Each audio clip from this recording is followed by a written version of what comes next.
ৰাজ্যপালৰ বাজেট অধিৱেশনৰ সদনত আগবঢ়াই পৰৱৰ্তী কাৰ্যসূচীসমূহলৈ ছাপ্লিমেণ্টাৰী বাজেট এই বছৰ ন্যায়াধীশ বিপ্লৱ শৰ্মা কমিটিৰ প্ৰতিবেদন সদনৰ মজিয়াত দাখিল কৰা হয় আৰু সদনত আজি অসমৰ ষষ্ঠ অনুসূচীসমূহ শক্তিশালী কৰাৰ বিষয়ে আলোচনা আগবঢ়ায়। এই আলোচনাত শাসক আৰু বিৰোধী দলৰ সদস্যসকলে একেলগে অংশগ্ৰহণ কৰে আৰু ষষ্ঠ অনুসূচীসমূহ বিশেষকৈ বড়োলেণ্ড টেৰিটৰিয়েল ৰিজন, কাৰ্বি আলং অট'নমাছ কাউন্সিল আৰু ডিমা হাছাও স্বায়ত্তশাসিত পৰিষদক শক্তিশালী কৰাৰ বাবে বিভিন্ন পৰামৰ্শ আগবঢ়ায়। ৰাজ্য চৰকাৰে এই পৰামৰ্শসমূহ আন্তৰিকতাৰে সৈতে গ্ৰহণ কৰে।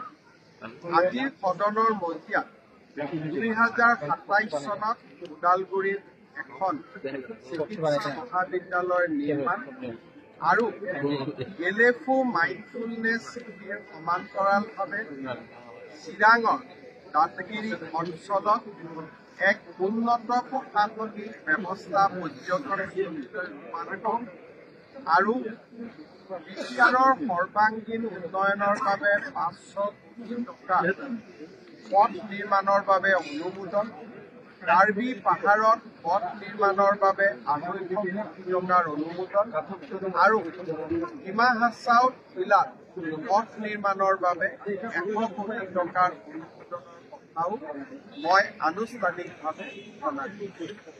আজিৰ দিনটো আমাৰ বাবে এক ঐতিহাসিক।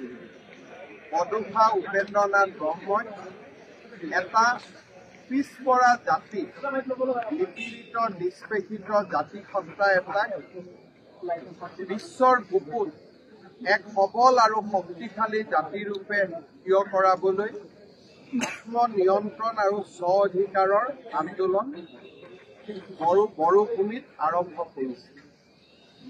আন্দোলনৰ কোনোবা এটা সময়ত অসমক পৃথক ৰাজ্য হিচাপে নিৰ্মাণ কৰাৰ দাবীও উত্থাপিত হৈছিল।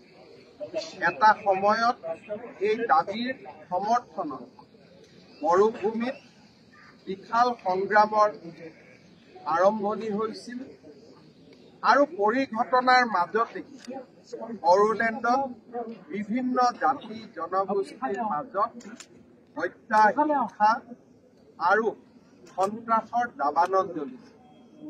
প্ৰধানমন্ত্ৰী নৰেন্দ্ৰ মোদী আৰু গৃহমন্ত্ৰী অমিত শ্বাহ ডাঙৰীয়াৰ ঐকান্তিক প্ৰচেষ্টা আৰু নিখিল বড়ো ছাত্ৰ সন্থা, বড়ো সাহিত্য সভা আৰু বড়ো ৰাজনৈতিক নেতাসকলৰ প্ৰচেষ্টাত আজি বড়োভূমি এক শান্তি আৰু সমন্বয়ৰ ভূমিলৈ ৰূপান্তৰিত হৈছে। অসমৰ অখণ্ডতা আৰু অসমৰ সমন্বয়ৰ প্ৰতীক অসম বিধানসভা আজি কোকৰাঝাৰৰ বড়োলেণ্ড স্বায়ত্তশাসিত পৰিষদৰ বিধান পৰিষদত অনুষ্ঠিত হৈছে।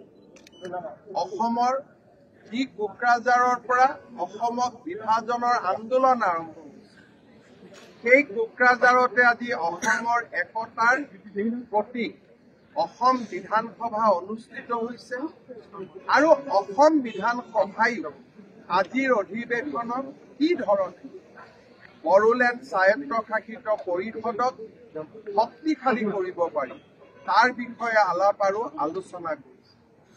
দৰাচলতে আজিৰ এই দিনটো বডোফা উপেন্দ্ৰনাথ ব্ৰহ্মৰ প্ৰতি এক বিশাল শ্ৰদ্ধাঞ্জলি।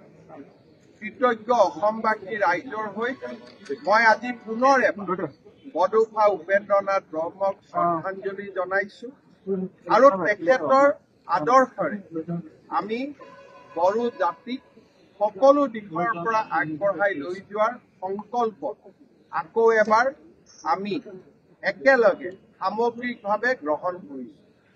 তাৰ লগে লগে বড়ো নেতৃত্বত আমাৰ BTRত বাস কৰা অনাবড়ো লোকসকলৰ কল্যাণ আৰু সামগ্ৰিক বিকাশৰ বাবে কাম কৰি যোৱাৰ বাবেও তেখেতসকলক মই আবেদন জনাইছো। বড়ো আৰু অনাবড়োৰ মিলনৰ ভূমিৰূপে বড়োলেণ্ড অঞ্চল ভাৰতৰ ভিতৰতে বিকশিত আৰু উন্নত অঞ্চললৈ ৰূপান্তৰিত হ'ব। তাৰ বিশ্বাসো আজি আমি সামগ্ৰিকভাৱে সদনে বড়ো ৰাইজ আৰু বড়োলেণ্ডত বাস কৰা সকলো শ্ৰেণীৰ ৰাইজৰ মাজত অৰ্পণ কৰিছে। প্ৰত্যেকজন মুখ্যমন্ত্ৰীৰে এটা সময় থাকে, যিটো সময় তেওঁ ওৰেটো জীৱন আনন্দৰে সৈতে সোঁৱৰণ কৰে, যাক নেকি ইংৰাজীত হাই পইণ্ট অফ হিজ কেৰিয়াৰ বুলি কোৱা হয়।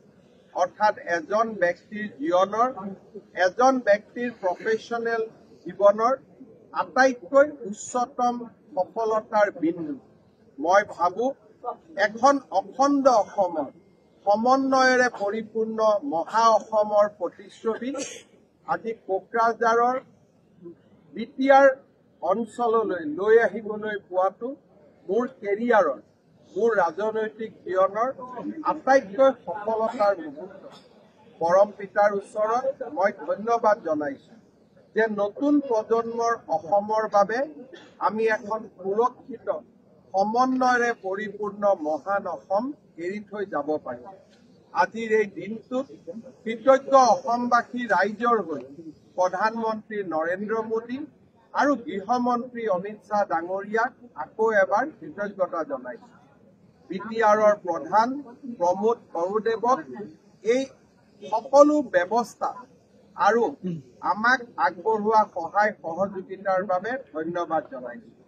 বিধানসভাৰ অধ্যক্ষ বিশ্বজিৎ দৈমাৰী ডাঙৰীয়াকো আজিৰ দিনটোত কৃতজ্ঞতা।